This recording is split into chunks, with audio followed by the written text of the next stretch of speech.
disguised as a bleeding man, leading them deeper into frenzy.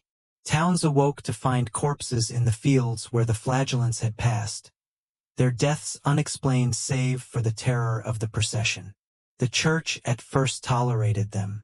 After all, here were men preaching repentance, calling people to turn from sin.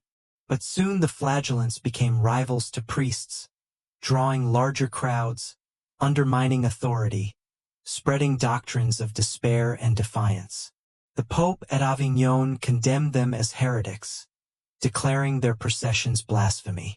Yet the condemnation only fueled their fervor. They declared themselves above Pope and priest alike, vessels of God's will, chosen to bleed for the sins of mankind. And so they marched on. But wherever they went, the plague followed. Their gatherings became breeding grounds for pestilence, their blood rituals spreading infection. In some cities, it was said that more died after the Flagellants arrived than before. People began to fear them, to whisper that they were cursed, that their blood was not sanctified but poisoned.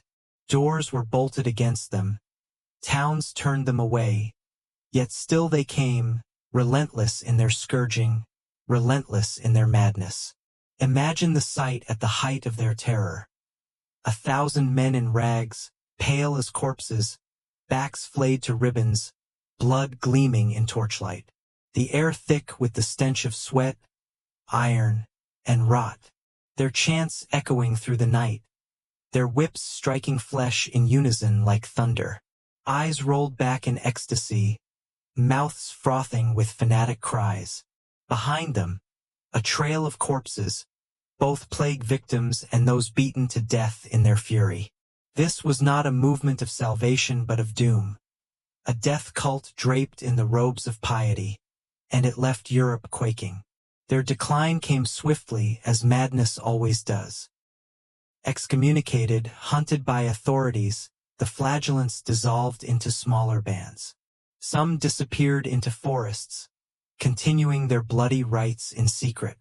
Others were arrested and hanged, their bodies left to rot as warnings. By the 15th century, they were largely gone, remembered only as a dark frenzy of blood and terror that had stalked the plague years. Yet their image endured in woodcuts, in chronicles, in whispered tales of the time when men scourged themselves raw and spilled their blood in the belief that pain could turn the hand of God.